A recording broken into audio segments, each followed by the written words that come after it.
Hello, my name is Peyton Lynch, And I'm McKenzie Mooney. and we are going to be doing an oral commentary over the chapter Harbor in Running in the Family by Michael Ondaatje. And to start off, what's literally happening in this chapter is Ondaatje is arriving in a harbor, which, as most people know, is a place where boats can dock, and they are kind of safe from being hit by other boats. And the purpose of this chapter is to kind of relate Ondaatje to the prodigal son and how the harbor is a safe haven for Ondaatje to return to.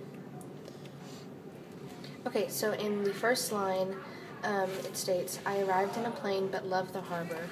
This is literally saying that he has arrived at this harbor, at this land by plane, but he loves the idea of traveling by boat. And in addition, the next line, I guess you could say it's a line, is dusk. And this is extremely important because dusk returns again. It's the time of day that he arrives, and it's significant to the chapter because dusk is considered an in-between between the light and dark.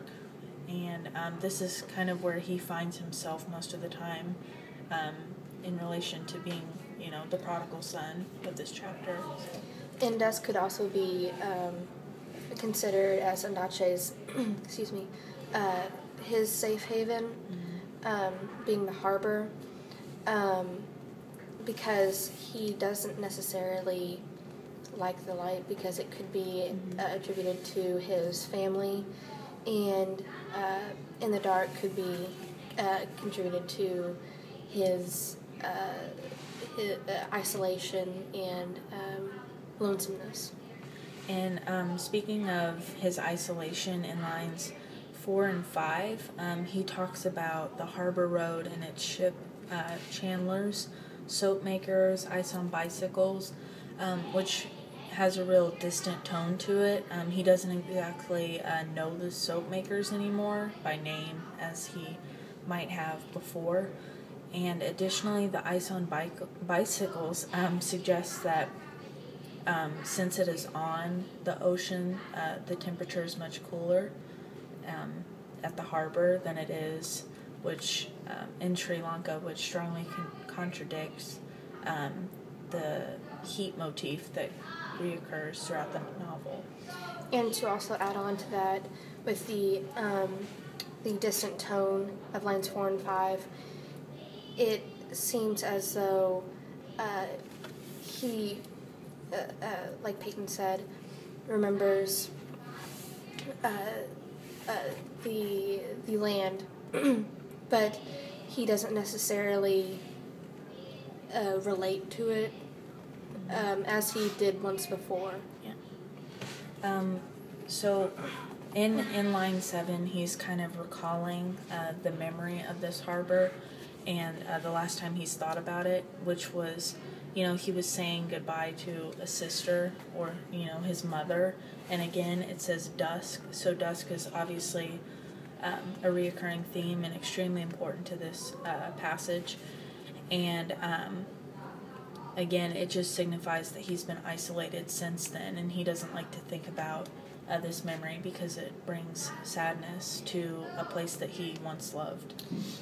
And additionally, on that line, when he says to the harbor to say goodbye to a sister or mother, dusk, it is the break in between his family, being with his family, and being isolated.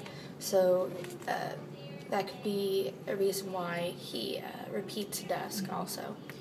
And afterwards, in lines 9 and 10 specifically, there is mentioning of music and dancing, and this obviously brings happiness to a somewhat melancholy memory. So he remembers the song Harbor Lights and people humming Sea of Heartbreak, and later he mentions a Singapore cassette and talking about singing the lights in the harbor don't shine for me.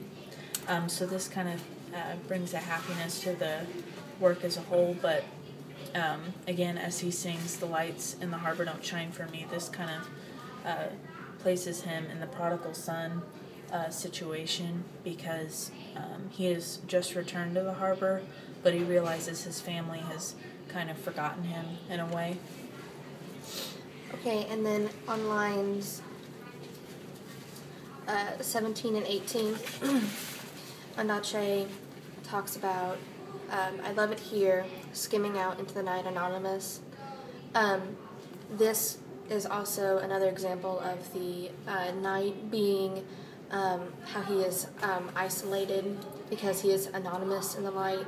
And again, in line 20, 20 and 21, he talks about how he swallows the night air, but how it's also he's also anonymous in the night. Yeah, and in addition, this kind of says, "But I love it here, skimming out into the night anonymous." It says that he enjoys being away from his family in a way and isolated, but he wants to be remembered or in the light. So this kind of brings back the contradiction between light and dark and the inner conflict of Ndache, how he wants to be alone, but he also wants to be in the light or, with his family. And then the last word in line 22, estuary, it signifies saltwater and freshwater mixing, which could also be connected to how his with dusk, and also how he doesn't necessarily want to be alone, but doesn't want to be with his family. Mm-hmm. And it could also signify a common theme of the work, East meets West. His new fresh ideas from the West mix, and they are considered the fresh water, while the salt water is, the old traditional culture of Sri Lanka. And once they mix, it's kind of muddled together and you can't really see it clearly. So this also symbolizes a common or a reoccurring theme of the work as a whole.